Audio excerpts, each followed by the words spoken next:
Alright, what is good, ladies and gentlemen? It is the Master Reviewer back again with another review, and today we are doing a review for Ninjago Season 8, Sons of Garmadon. This is the 8th season of Ninjago. This is, I'll get into it when we, I was going to say this is where the art style changes in the season, but we'll get into that when we actually get to the art style section. And I don't really rewatch as usual, no real further context that I need to really mention, so let us just get into it. Starting off with what I did forget to mention in the last review for Hands of Time, the intro. So I'm just going to briefly talk about the Hands of Time intro because I did forget to write down the last review. But I like the intro of Hands of Time. It's actually one of my favorites. I do like the whole shift in like the way that the actual theme song sounds for the Hands of Time intro, where it does kind of sound like a bit more sped up. I do like it, as well as the actual frozen characters on screen. I think that it's like cool for the whole time theme and stuff, so I think it works well. So I do like the Hands of Time intro. Now this intro, it is the first intro that we actually have where it's like drastically different from what we had up until this point, where up until this point we had, like, from the very start, you did have kind of the you had like the sequences of the ninja kind of showing off their names and stuff, and then we would get to the actual like final shot of the intro, whatever it would be. But every season up until this point, you did have like the actual ninjas showcasing their names and stuff. This is the first season where we don't have that, and in this season you kind of have like this. You have a camera shot that's like going through Ninjago City kind of, and then it ends off with Lloyd on top of like a crane, and then he's staring into the sky, and you do see presumably, I don't know if it's like directly meant to be Garmadon, but you do see like an Oni laughing at Lloyd. So it's an interesting intro. I'll say that is like kind of a different. I don't think it works as well as the intros that we've had up until this point, but it is definitely interesting, to say the least, like a fresh take, I guess. Even if it doesn't work as well as the previous ones, I still think it is not bad, I would say. So yeah, anyway, moving on to the plot. So the plot of this season is that it kind of picks up after, not directly after Hands of Time, but Wu, basically the ninja are searching for Wu, and in the process, this is not exactly right. That's kind of just like a background thing going on for the season, which does end up tying into the actual main plot of the season, where the ninja, they end up, at the very beginning of the season, they have to stop these robbers that ended up stealing from Cyrus Borg an Oni mask. And there are 3 Oni masks in total, it is established, and so the villains already got the first Oni mask. The villains of the season are the Sons of Garmadon. They get the first Oni mask in the very first episode of the season, and there are 3 in total, and I don't remember. I'm pretty sure they don't know exactly what the Oni masks are meant for at the beginning, because I remember Cole, when he's in prison, he actually finds out what the masks are meant to be used for. So initially the ninja don't know what the actual Oni masks are, their purposes, but they do know that they're very powerful and stuff, and that they should not fall into the wrong hands. So at the very start of the season, the Mask of Vengeance gets stolen. The ninja end up getting commissioned by the royal family of Ninjago to protect the second Oni mask, which they're in possession of, which is the Mask of Deception. And so that is, in the like second and third episode, they kind of focus on that, where they are trying to protect the royal family, but in the process, basically the palace ends up getting blown up, and so the royal king and queen, I guess, which they haven't really, it's kind of out of nowhere that this is introduced, like this royal family, and they kind of justify it by saying, oh, they're very secretive and they don't like go out in public a lot. So yeah, anyway, there is this character that was guarding the royal family. I think his name was, if I'm not mistaken, it was Hutchins. I'm pretty sure. Let me see here, Ninjago Hutchins. I think it was Hutchins. Yeah, it was Hutchins. So he was the one guarding the royal family. He was one of the guards of the royal family. Drop my marker here just a second. The ninja are commissioned to protect the royal family and protect the Mask of Deception, but they failed to do so. And so then for the middle part of the season, the ninja, they by the way, were also introduced to Princess Harumi. Spoiler alert for, I guess, anyone that doesn't want to get spoiled, but she is the one that is the quiet one, that is the true leader of the Sons of Garmadon. And so in the middle of the season, the ninja are with Harumi, they're protecting her, and they are on a mission to get the final mask, which is in a temple, an Oni temple, and so that is the middle of the season. And then eventually Lloyd and Harumi, they get separated from the ninja, and then so you have the Sons of Garmadon. There's also a plot where like Zane kind of goes undercover in order to like find out more information. Cole ends up getting captured and kind of skipping over some bits over here and there. So eventually you get to the end of Lloyd gets the Oni mask from the temple. Harumi ends up revealing that she is the quiet one. Well, Lloyd figures it out, and then Harumi basically betrays Lloyd, like starts fighting him and stuff, gets the Oni mask for herself. uses the Oni mask to defeat Lloyd, and then basically now the Sons of Garmadon have all 3 Oni masks. They end up using all 3 of the Oni masks in order to, I'm skipping some details here and there, but they end up using all of the Oni masks in order to resurrect Garmadon from the departed realm. And so the last 2 episodes is basically Garmadon is back now. Lloyd decides that he was able to talk him out of his darkness once, and so he's going to try to do that again. He fails to do so, and so then the final episode is Garmadon actually starting to take over Ninjago City, and the ninja trying to figure out what to do, and then they realize that Garmadon is going after Wu, and so they themselves go to basically try to take Wu and get him away from Garmadon, and the season ends with them using Traveler's Chi in order to travel to the First Realm. And yeah, that is how the season ends. So it's kind of left on a cliffhanger, and it is going to continue in the next season, which is Hunted. So overall, the plot of the season, I would give it probably I'd go like a 7 out of 10. I like it. I think that it was good. It's definitely, I'm pretty sure, from what I remember, I think this season came out in 2018. So yeah, original release, I'm looking at the Wikipedia here, it was 2018. And I'm pretty sure Hands of Time, when did Hands of Time come out? When did Hands of Time come out? Let's see here.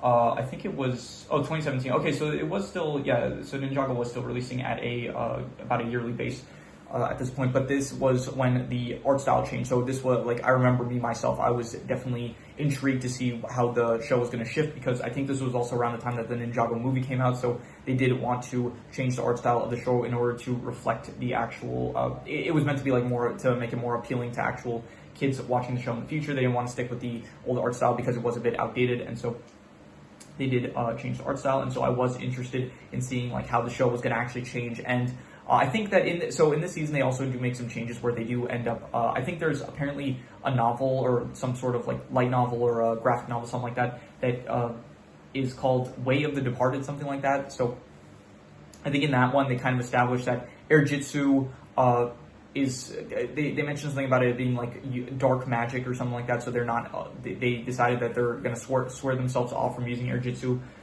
So like the creators just needed a way to the opposite, to nerf the ninja, because they had all these abilities that were way too powerful. So they no longer have air jitsu. They also don't really use their elemental dragons anymore, and I also tried to find out like why that is the case.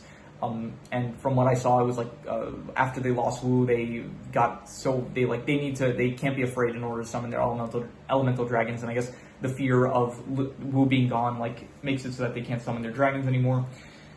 Yeah, so the plot is still good, though. I do enjoy the actual story of the Oni mask and like going after them. It does feel a bit like, okay, it feels really quickly at the start where it's like, okay, already the first and second Oni mask, and like the first 2 or 3 episodes already the villains had them, and it's like the rest of the season we're just going off after the final Oni mask.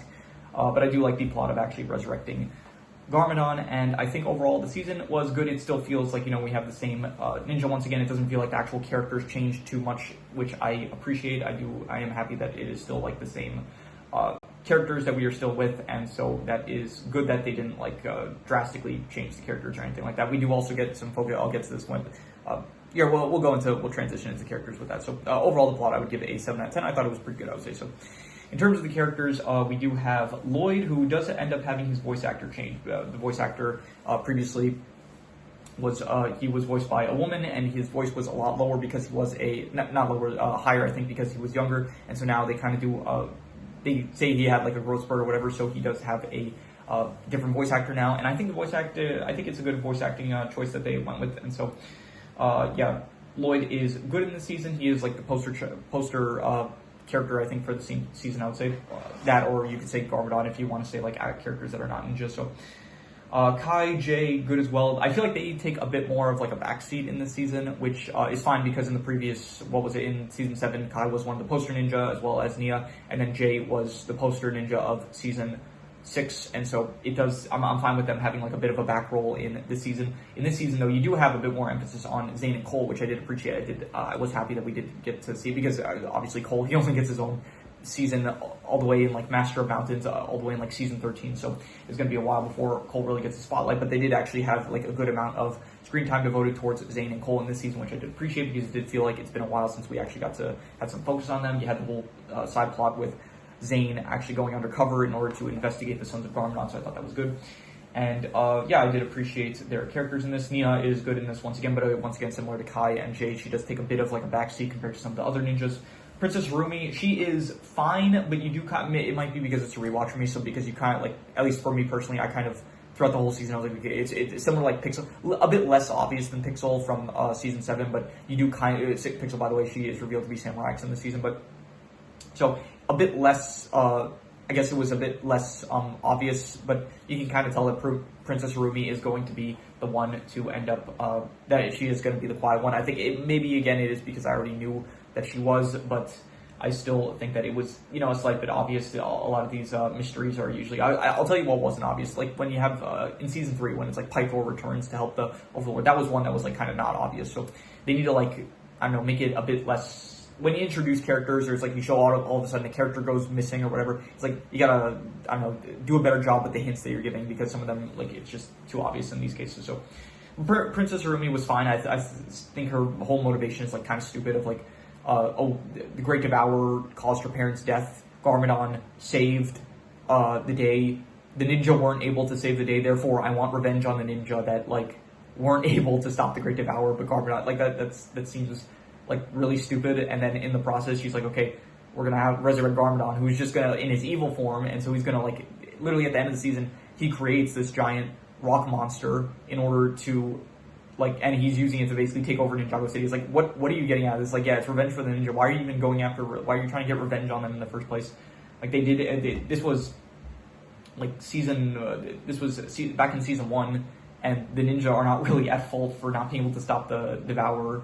And they, if anything, they did, like, help to stop the Devourer by, like, giving up their golden weapons, which they were supposed to be the protectors of, in order to let Garmadon defeat the Great Devourer. So, it is, like, pretty, like, in terms of motivations for characters, like, even, like, Crux and Acronix's, which I did state in the last season review, where it's like their character motivations of, like Crux doesn't like technology, he wants to go back to when there wasn't technology. Acronix, he likes technology, but he still wants to like rule over all of Ninjago. Like at least that kind of, okay, they're like evil and they want to control Ninjago. Crux has a bit of a better one because he wants to go back to when there was no technology. Acronix, it like doesn't really make sense because he likes technology, but at least he kind of has the motivation of, okay, he wants to, rule Ninjago as well as Crux. Like, so at least those motivations, even though I don't think they're the best motivations, they kind of like make logical sense. This one like doesn't even make logical sense, I feel like.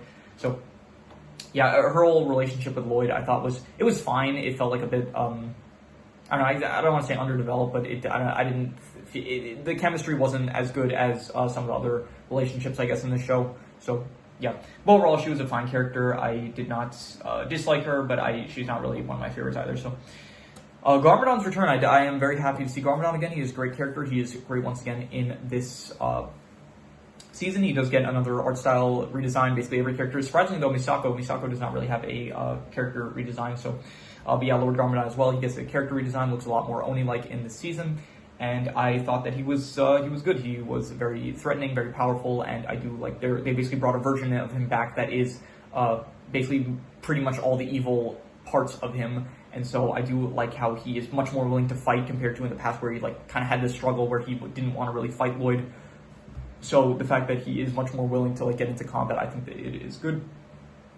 And yeah, just once again, it is great to have him back. So Pixel, she is once again she's in her human form, not human, she's not a human, but she's in her actual physical form in this season. So she finally reveals herself to be Samurai X in this season, and it is nice that she actually has a physical body, which like the last time she did was season 3. So it is nice that we finally have her character actually in the mix, not just like in Zane's head once again. And I did like the whole thing where she was like, if I'm more useful, I'm willing to like go back into the computer. Like she was like, I like having a physical body, but if I'm a better help in the computer, then I'll be willing to go back into the computer. But Zane was like, no, I want you to like be happy and like have if you're better this way, I want you to be this way. So I thought that was nice. Sensei Wu is in this, and he is in the form of a child. He is obviously in the end of season 7. He took out the reversal blade, which I guess in the process he was also struck by it, and so it caused him to not only, I think he took out the reversal blade from the Iron Doom, and I'm not sure if that was what caused him to age backwards rapidly, or if it was just because they used the reversal blade on him, and I guess maybe they didn't use it correctly, and so it caused him to age back in reverse more so than he was supposed to. But either way, due to the reversal blade's effects, he ends up turning into a baby, and so Cole ends up initially finding him, and then he is aging rapidly, more so because I guess the reversal blade effects, they are starting to wear off. So he is, so in this season you do have Wu, he is a baby, and I do think it is, interesting. It's I guess cool to see Master Wu in like this different form that we're not used to, so I thought that was kind of fun. And in the next season, he is going to play a big emphasis, and so I'm looking forward to that.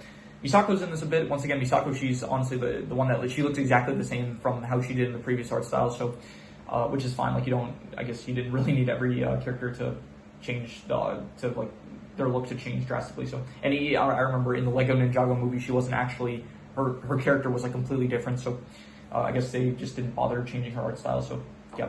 Dareth is in this a bit, which nice to see. Dareth once again. Hutchins, the guard, he was good, I guess, no complaints about him. The mechanic, he's slightly in this for like the beginning of the season. I'm just reading through the Wikipedia article of like all the characters that were in the season. So who else? Mistake, who up until this point she hasn't really been a prominent character in the show, except for like a few moments here and there where she would just kind of give some tea to help out the ninja and Wu specifically. And I guess she's continuing to do that in the season where she gives the tea that helps Lloyd recover at the end, and she also is the one to give the Traveler's tea to the ninja, which allowed them to escape Garmadon at the end of the season, so that was cool.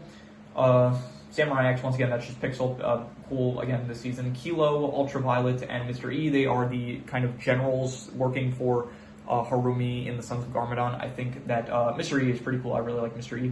Ultraviolet, a bit too, I don't know, just not as, both Kilo and Ultraviolet, they're not as cool as Mr. E. I feel like Mr. E is like very mysterious, very, very cool character. Kilo and Ultraviolet, they're kind of just more, they're fine. I do like when they have the Oni mask. I think all the characters with the Oni mask, I think the Oni mask in general are some of the coolest weapons. I am considering them weapons. I'm gonna call them weapons, but yeah, they are very cool when they actually have the Oni mask, but the characters themselves, they are a bit, I don't know, one note, I guess. Like Ultraviolet, she's just crazy. Kilo is just also kind of crazy, a bit less so, but yeah, I don't really like them as much as Mr. E, but they're fine. Like, I don't really have too many big complaints about them, but yeah, they're not some of the best characters. The Emperor and Empress, I don't really have anything to say about them. They just kind of die at the very beginning of the season, and yeah. And besides that, yeah, that is pretty much all the characters that are worth mentioning, and so, yeah, overall, I'm going to give the characters, I would say, I'd go like a 7.5, I'm going to say that they were very good. I like them. And yeah, let's move on to the settings. The settings, this takes place, most of it in Ninjago City. And it feels different from Season 3, where Season 3 felt like futuristic Ninjago City. This feels more like neon Ninjago City, where I don't really know what the difference would be in saying that. But it feels less so like futuristic and more so just like kind of, I don't know, Blade Runner kind of, Blade Runner? Is that Blade Runner kind of feeling. So, yeah, that's the best way I would describe it. Other than that, there is like the palace area, which was fine, and you do have the actual Oni temple. I think it was called Dead Man's Squall that they go to. So like that forest jungle area with the Oni temple, I thought was all right. It's honestly not some of my favorite areas, but I did actually really like the way that Ninjago City looks in this season, especially in the rain in the final episode. I thought that was very nice, and so overall, I'm going to give these settings. I'll go like a 6.5. I'll say it was good. You also get Cryptarian Prison makes a bit of a return, which was also all right. I did like it, not as good as like I felt like in some other seasons, but you know, it's cool to see it again. In terms of art style, so this is a big one because this is the season where you, like, out of all the things that you could say about the season, the biggest thing is probably the art style change, which is different.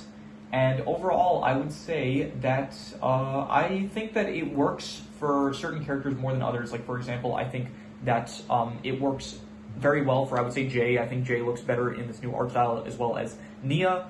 And also Garmadon, I would say, he looks good in both art styles. Cole also, I would say, looks good in both art styles. I don't think it's as good for Zane and Kai. I think Zane and Kai, they kind of look better in the previous art style.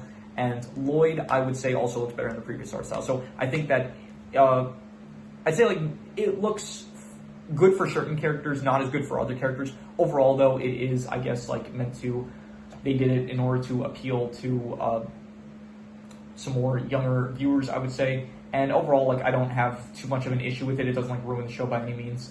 I would say that, yeah, overall, I would probably give the art style, I would say, I'm just looking at some images now to try to just refresh my memory of how it looks. I know, like, I just finished, I binged the entire season today, so, yeah, it looks, honestly, I would give it, like, probably a it's about as good as like the previous art style, to be honest. It's like it's a different take, but it's not like necessarily better or worse, I would say. So overall, I would give the art style, I would give it like honestly, I'll give it like a pretty good, I'll say like a 7 out of 10. I do like some of the, especially honestly Garmadon, like a lot of the, like Garmadon, he, not even just him, but the fighting in the new art style I think looks nice. Garmadon with like the purple flames on him, I think it's cool. And yeah, well, the art style, forget I said about the action because it's a bit, that's the next category which we're about to get into. But yeah, I'll say the art style, it's pretty good, I'll say, so a 7 out of 10, I'll be generous. Yeah, in terms of the action I really liked this season. I thought that there were a lot of good fights between Zane and Mr. E, between Lloyd and Garmadon. Garmadon, just once again being back in the mix, is really fun. He is a very cool character to see fight. So you have Garmadon versus Misako, as well as Nia. I thought that was a good fight. There was all the fights when the characters are wearing the Oni mask. You have Mr. E in his I guess Oni mask form against the ninja. I thought very cool stuff. Pretty like you have a moment where it's like Jay zaps Mr. E in his Oni form with lightning, and then he does like a, I don't know how to describe it, but like a Black Panther style repulsion of the electricity back at all the ninja. So I thought that the action was actually, I would say, probably like great. I would say like an 8 to an 8. Honestly, like an 8 to an 8.5. I would say it was between great and amazing. Some of the coolest action that I've actually seen up until this point in the show. And I will probably go with like a. I'm going to be a bit harsh. I'm just going to give it an 8 out of 10. I would say that the action was great, and I did like it a lot, yeah. In terms of the theme of this season is just Garmadon himself, honestly, is probably the theme of this season, I would say. That, yeah, it's called Sons of Garmadon. It very much has an emphasis on Garmadon himself. In terms of themes, it's a fine one. It's like, a lot of it is just like biker gangs and stuff, but I do like the emphasis on Garmadon himself returning. He is one of the best villains in the series, and so if you were going to pick a villain to like theme a season after we've already seen the villain once again, I think Garmadon is a good choice. Better than, I was thinking like, what if they were called like the Sons of the Overlord or something like that. And I do think that Garmadon has like a bit more of a iconic nature to himself, so I would say that it works pretty well. I would say this theme, but it's not as good as something more so like concrete, like Time itself, like Time as a theme, or Sky Pirates, Ghosts, even Tournament of Valorant to an extent. It's like the theme is kind of pretty small, and it's big in nature because it is like one of the most iconic characters up until this point in the series. But I don't know, it's not as transferable into an actual season. I feel like when you have like the theme being something like Ghosts or Sky Pirates, it's like you can very easily show that theme in the actual season itself. Whereas in this season, it's like the only way you can really show the theme of like Garmadon is like in relation to the Oni mask themselves, as well as just the bikers. Like they have like, I don't know, they're Sons of Garmadon, and they have like, I guess, Garmadon markings or whatever on their clothing or whatever. So I'm gonna give the theme, this theme is, I would say it is, I'll go like a 6.5. I'll say it's a good theme, but there are definitely better themes, I would say, that this show has had. But you know, it's still a good theme. Honestly, I don't think the show really has any bad themes in any of the seasons. From what I remember at the moment, maybe in the future there will be some themes that, like if I really think about it, from what the future themes are, I might think of one that I don't like as much. But for now, I'm just going to say 6.5. I think it's a good theme, but there are definitely, the show has had some better themes, I would say so.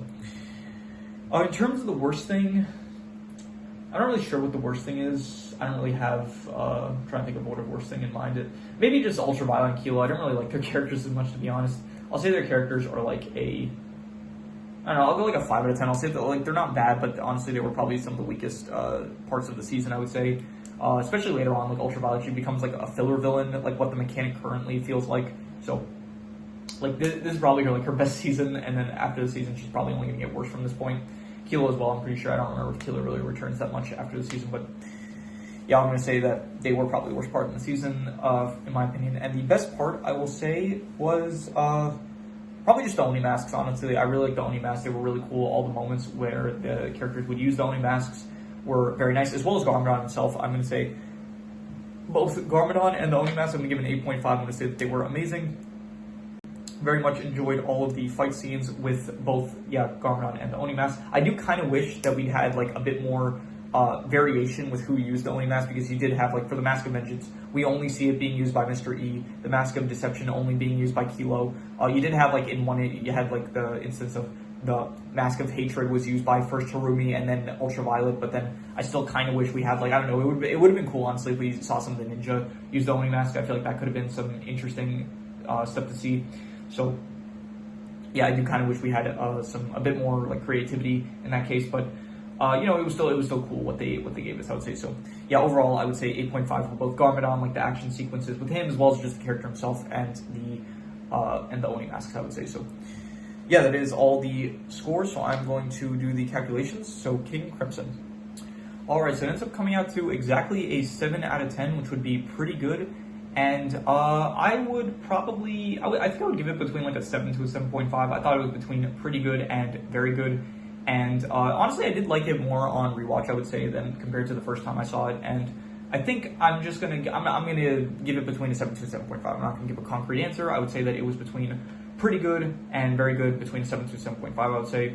And yeah, that's what I would give it. So that is pretty much all there is to it. I did also, just before I end the recording, I will say that so I did kind of test out the whole daily upload schedule, and I think for now, at least I'm going to try to like up it a bit more. I do kind of I don't really like having just such a big backlog, and I feel like, okay, if I'm capable of producing more than one video a day, I kind of want to, even if it does mean that in the future I might run out of videos. But for now, I'm going to try to up it to like 2 recordings a day. So I'm kind of scheduling it to hopefully be the best time for my American audience, I would say. So I think I scheduled uploads to be like one at 2 o'clock, another one at like 6 o'clock. So I think that's probably like the best time for people to be able to watch the videos. But for now, I'm going to try to up it to 2 videos. It might mean that I end up running out of videos to release, and I might also just eventually go back to uploading whenever I feel like it. But I tried like the 1 per day, and it felt like, okay, I'm capable of just releasing more than this, and so I kind of want to. And so for now, we're going to try to do 2 a day. Like if I have more videos to upload, I'm just going to save it for the next day. But yeah, so we're going to try, like, we tried single uploads per day. Now we're going to try double uploads per day.